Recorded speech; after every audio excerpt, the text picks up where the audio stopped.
Ready? We're ready. All right. Well, hey, good afternoon, Wolf Nation, and hey, we want to welcome everybody today to September the 3rd. Can you believe it already? September the 3rd, 2020. This is our Heavener Facebook live update that we try to get done every week. And again, we're so thankful. We want to thank Craig Hall with the Heavener Ledger for all that they do to help support us and get it going. And that way we could get the information out today. We've got people doing some different things, across, but kind of got a skeleton crew, but today, y'all right there, yeah. Anyway, you go take it off. Okay. All right, so anyway, we have Mr. Nelson, Eddie Nelson, our high school assistant principal. We have Miss Diane Cox, lower elementary principal, and of course Jim Rowe, our Heavener girls coach / AD, or Heavener AD / girls coach, and I'm Ed Wilson. And we do have a plethora of information to share, and we've got quite a bit of health-related news. I'll just be honest, we stay on top of some of these numbers and stuff, and we've got information that we want to share, and of course, I think a lot of you already realize, if you haven't, that we did move to a 2-week distance learning / remote learning for our traditional on-site kiddos for the next 2 weeks. That will be ending, I believe, it's September 11th. Help me out, gang. Is that right? Is that the day? That's the last day. September, yeah, last day will be September the 11th. Mm-hmm. But then we'll reevaluate, which we'll have to do. And you know how we reevaluate. We start off looking at that Oklahoma State Department of Health, their COVID alert system. When you look at that, you'll notice that there's like a green, yellow, orange, and then red. Well, the Oklahoma State Department of Education, they actually kind of have an enhanced. They still use that, but what they've actually done is they have orange broken down into 2 colors. They have an orange 1 and an orange 2. So we have to kind of balance. You got one with the State Department of Health, but you also have one with the State Department of Education. And the State Department of Education has color codes, the same color codes, it's just that the orange level is broken down into 2 levels. But they have different recommendations. And so a lot of what you see whenever our county, and then here at the local level, we even try to drill it down to maybe look precisely at our zip code and how that might pertain to just our zip code as well. But when we look at that, there's recommendations, and some of those recommendations are exactly what we did, when we have to might move to the remote / distance learning component. And, and all that is trying to, keep community safe, students safe, and our faculty safe. But we'll address a little bit more of that as we continue on. We're going to go over here and start with Mr. Nelson at the high school. Mr. Nelson, give us a rundown, give us any pertinent information that's taking place right now. One of the things I want to stress first and foremost is your students, your children need to be logging in to Clever. They know how to do that on the website there. They need to log into Clever every day. If they're not, they're being counted absent, and it's important that they go to Clever and then go to their go to their Google Classrooms and do the work. Don't wait till 10 o'clock at night to try to text your teacher for help and stuff, because by then they're getting ready for bed. One of my teachers said he was getting texts from some emails from a student at 2:30 that morning, trying to do it during the daytime, try to do it early evening and stuff. Help their teachers, and some of them are getting 30 and 40 text emails and stuff at night, which is great. It's good that students are trying and stuff, but it is very important that you go to the Clever site to log in. We've had a good success with giving out the hotspots. I've helped a lot of families that are able to do that. We're about out of them, I think, now. So, Right. I'm not sure, is there a possibility of? Well, yes. To be quite honest, we in that initial grant application, we were given, we were awarded 50 of those, and I think that we do have just about all those out. Now we do have a couple of more creative ways, through I believe one of them was K20 maybe, that one of our instructors had shared some information with that we had seen, which we are part of that coalition and part of that grant as well, that operation. And so there may be some opportunities there that we can actually tap into for hotspots.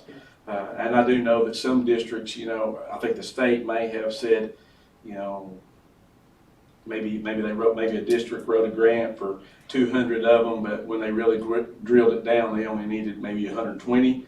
So they're probably going to send 80 of them back. So that's going to be kind of a crisscross, trying to figure it out. But I do believe there's going to be opportunities out there for us to get more of them. Of course, we just got to preface that, what I'm saying, that, that is income based. That's got income based guidelines. That's not Hebron Public School rules. That is the USDA/State Department of Education rules, okay? All right, so anyway, yeah. I just wanted to make sure that we did. Yeah. There's a possibility that we could get more. I think so, yeah, I think. Not definite, but there's a possibility. So if you're needing one, let us know, myself, Ms. Cox, and we can work on seeing about that. Mm-hmm. We're at the office every day from 7:45 to 3:30, so if you need help, come by, give us a call, and we'll see what we can do and arrange a time for you to come by. Mm-hmm. All right. Okay. All right. Well, hey, we're going to move to Lower Elementary and Mrs. Diane Cox. Yes. Mm-hmm.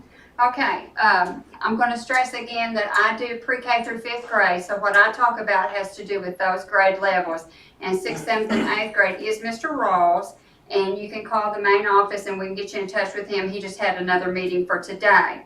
But I want my parents to understand that I think that they are doing an awesome job. It looks like almost all the packets, we have a few packets that haven't been picked up, but a lot of them have been. They're getting returned, and that's what we need you to do, because we don't have our Chromebooks in for these lower grades. 4th and 5th grade have their Chromebooks, but the lower grades, they don't have Chromebooks yet. So the packet is what they're getting. And so we really need you to pick that up if you haven't. We need you to return that. When the teacher should have put a note in there on when they want it returned and when they want you to pick up a new packet if we continue this. So thank you for helping us on that.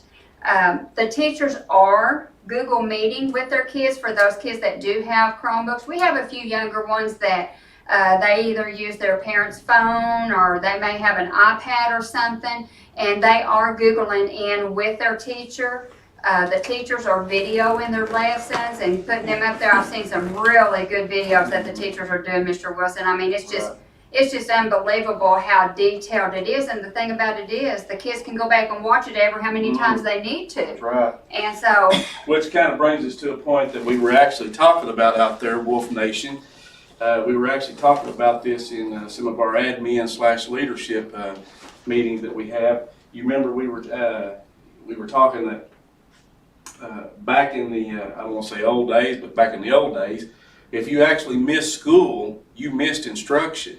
Now you got to make up at that time. You did get to make up your lesson, but you missed that instruction. If you was gone and you was sick and then you missed this day or two or whatever, well then you missed that day or two of instruction. Now, being able to embrace technology and being able to embrace the way that we're able to actually instruct, with being able to have these lessons, and whether they're, the digital lessons, they're on site, the teachers are sitting here, and then they may record that lesson, and then that student can get it at a later time.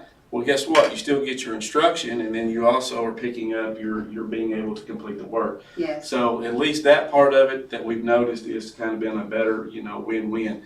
Yeah. Now, a virtual, there's also a little bit different, components for virtual kids. They can actually be on a self-paced program, or they could, instructor could be able to decide to say, hey, we want to utilize that as well. So anyway, Yeah.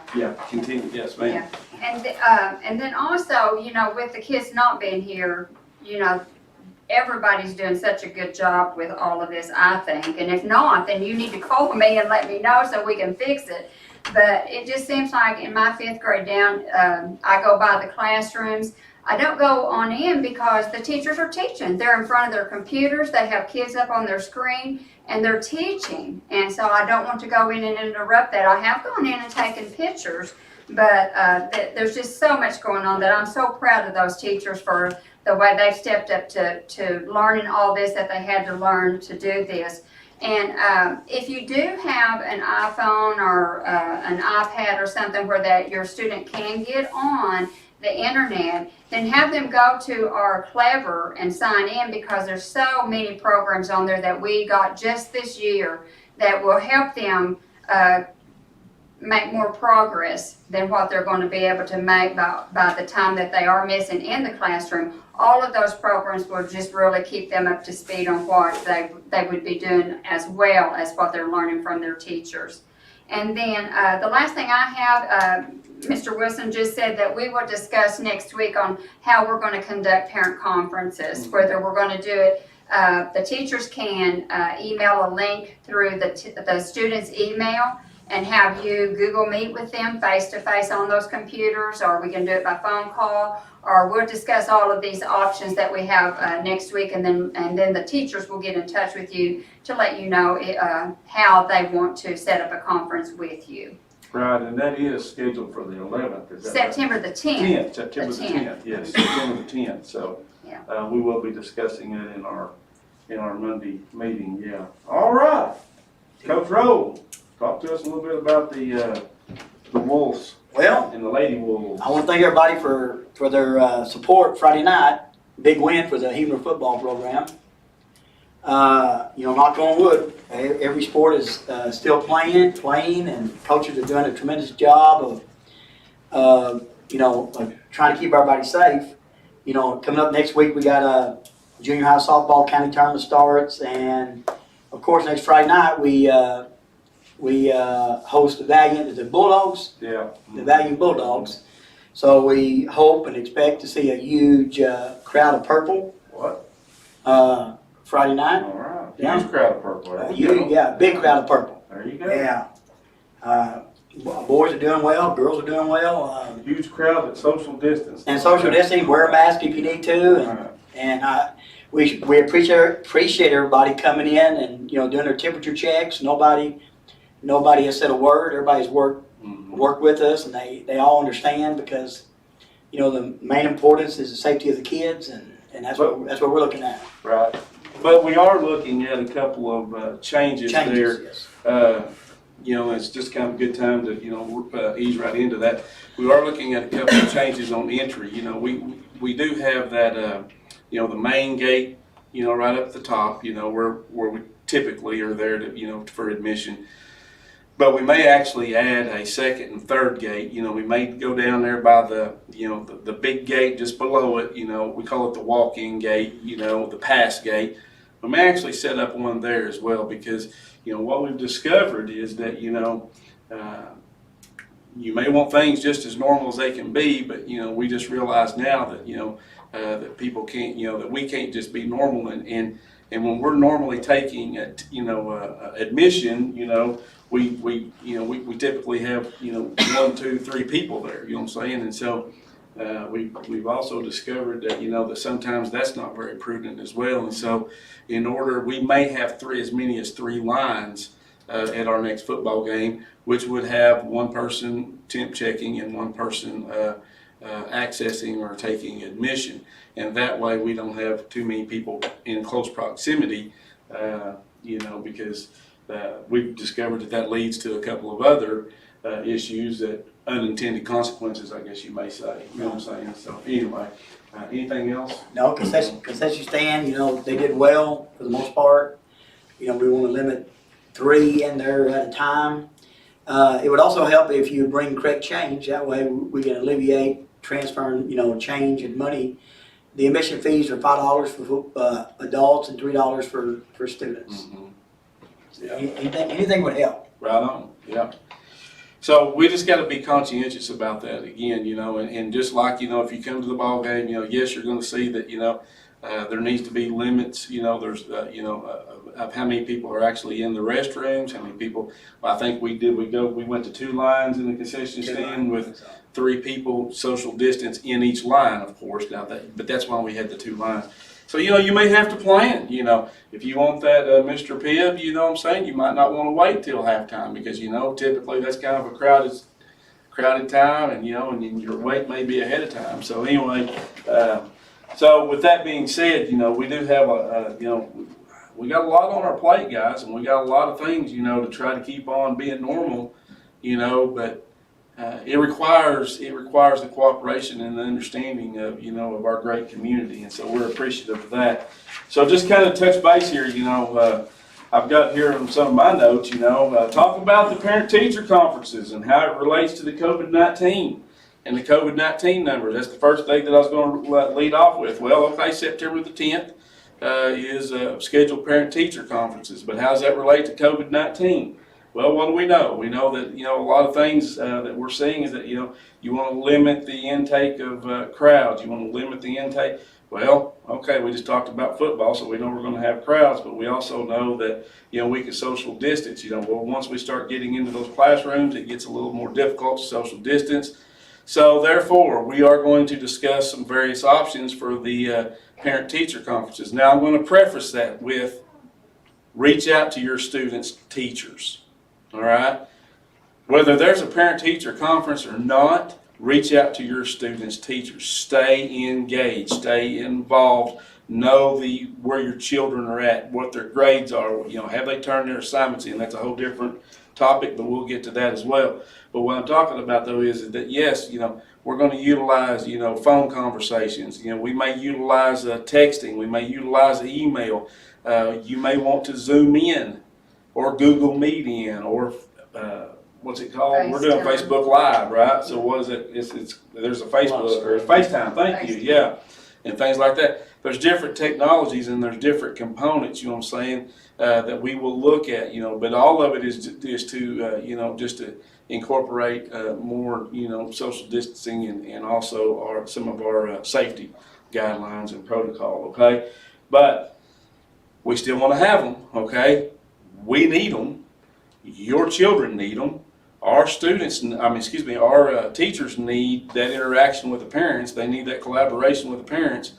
And so, we're going to be reaching out to that, okay? We're going to be thinking of unique ways that we can still have those parent-teacher conferences and still provide that safety, all right? Excuse me. Students need to log in. Well, we've heard that from two of the three sites, all right? Students need to log in, and this is what we talked about. Complete their work. I have in my notes here, remember that it counts. Is that correct? Yes. Remember that it counts. Okay?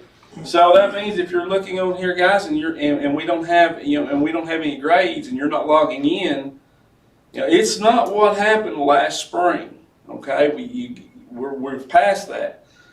That was an emergency, and they didn't know, and the whole world was turned upside down, and we was inside out, and we didn't know. So they made the best of it, okay? They made the work. You could do work. It was going to help you. It wouldn't hurt you. That's not the case no longer, okay? It counts. It means if you haven't turned anything in, you're probably going to see a 0 there, okay? Now, if you've got, issues with connectivity, then, you got to regroup. You got to let your teachers know that.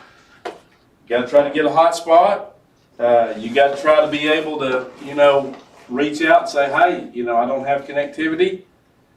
We're not mind readers. We don't know whether that home has a connectivity or not. And so, you got to reach out and help us, and communicate with us. And it may be the old-fashioned way. That may be, using the telephone, but if that's what it takes, then that's what it takes. But here's the flip side of that, though. You may be doing a distance learning packet at that time, and if that's the case, then that's what we do until we get something, better or whatever. Now, with me talking about, it counting, we know that it's going to count. These principals know that it's going to count. The state of Oklahoma knows that it's going to count. So we got to make sure, maybe we need a hashtag. It's going to count. I don't know. But you see what I'm saying? I mean, the whole thing is that, you got to get it drilled in and ingrained that it is going to count. These grades are going to count. And if you're on a virtual learning model and you're not doing anything, then, at that moment, that student's in violation of that contract. Is that correct, Mr. Nelson? Didn't we sign a contract saying that we would, participate? So anyway, here we go. All right. So let me talk to you about connectivity, okay? So we do have the hotspots. I think there's about I don't know, there's a few left in there, so they're still working on distribution of that. This is what we have so far lined up though. On the park and learn spots, park and learn. Okay, if if your income doesn't allow you to qualify for a hot spot, but yet you don't have connectivity, then there is other options. And yes, it may be somewhat inconvenient, and but it's the best that we can do. And the best that we can provide is what we call park and learn. And some of these park and learn spots are going to be like in our rural areas. We already have Big Creek Church, we have Lovings Church, and we have also Hontubby Church that have agreed to let students and families utilize their parking lots, hence park and learn. We're getting those devices. They were scheduled to be out, sometime this week, those devices, so we can make a test run and see that those devices were going to, provide the connectivity. But then guess what? Mother Nature intervened, and guess what we got? We got behind on that because of a little bit of flooding, but, those are still in the works. But right here in our town, we have park and learn. Right here in this parking lot, at the high school parking lot, the elementary parking lot, the cafeteria, and our public library downtown. They all have connectivity. Now, Mr. Scroggins will be posting how to connect, and I believe it's just going to simply be where you can connect as a guest. There will be no password, but it's going to be just connect as a guest. And so with that being said, then that's how we're going to address getting that connectivity. And so anyway, we've been talking about connectivity since about May, trying to get people connected and having that dialogue, but we're getting there anyway. So, Craig, got any questions yet? No, not yet. Okay, all right. So, moving on here, all right. We talked a little bit about, you got to log in and, hashtag, I guess, remember, it counts, because it is going to count. These grades are counting, okay? That's not just at Heavener, that's at every school in the state, they count, all right? These grades are counting. All right, so let's do a little bit of talking about the, the COVID-19 numbers, and where they're at. Our county had taken a dip there for a little bit, and then our community had even, taken a little bit of a dip. But what have we seen the last 10 days, I guess? And what were you telling me today? I think in the previous 7 days, there were 28 cases in Heavener. Increase, all right, yeah. So does that put us, were we over 50 now? Is that right? We're 100. I'm talking about Heavener. Yeah, it's over 100. Over 100, Well over okay. 100 cases. Well over 100. That's not active, that's just overall cases. Overall, but I wonder what the active. Active is around 40, 45. 45 cases, okay. So you can see that we did increase. We went from a 28, and of course we realize that our zip code is quite lengthy. It's a huge area. We get that. We have that understanding as well. But the whole thing is that when we look at the students, when we make a transition and you look at those COVID numbers, when they start increasing, and when you look at that COVID map, that the health department, and then you compare it with the one that the State Department of Education is using, and you see that there is an uptick in that, well, you want to stay ahead of it. Well, what we have witnessed is not so much of our student population, but it's been in our adult population. Currently, we're at, let me find my numbers here, but currently we're at 16 staff, faculty, admin, custodial, adult population, we're at 16. Across the board, whether they're in custodial or whether they're in, cafeteria, whether they're in, a teaching aid position, or whether they're, an instructor. But if they're an adult employee here, we're looking at 16 people that are positive or on quarantine because of, well, that's a lot of people, you see what I'm saying? And so when that happens, and that's what we realize is that, you got a student population and you got an adult worker population, okay, employee population. And when you have to balance those, and and then when some of those happen to be, because I'll just tell you, bus drivers are very limited, and so when you got people that are either not feeling well and maybe have a positive, or they're quarantined and they happen to drive a bus, then guess what? That's going to affect your overall working of your school district. And so, you know, but the whole thing is that as we go throughout this school year, you know, I mean, we're going to experience these hurdles, so to speak. And so what we have to realize is that where we're going, you know, we've got to be active. We got to be proactive. You can't be reactive, but we got to try to be staying proactive. Try to stay proactive, you know, and looking, and then your model's going to change. We just told you about a change that we were looking at whenever we were in taking you know, gate duty at the, you know, at our first at our softball game. We got one person doing it, so it wasn't such a big thing. You know what I'm saying? We had one person. Crowd's not as big, but you have one person. You might get a, you know, an additional person there to, you know, to you know, go get them a drink of water or something like that, you know. But you know, but overall, well, then you get to a venue such as a football game, and so you can look how we have to be fluid, and we have to change, and we have to learn, and we have to adapt, and we have to grow from it. Okay. Some of the things that we're learning as we progress on, even in our classroom, and even in our daily walk that we're experiencing as we go through that. Well, this is all about safety, okay? And so, you know, so this isn't the first hurdle. This isn't going to be the one and only speed bump, okay? I can tell you.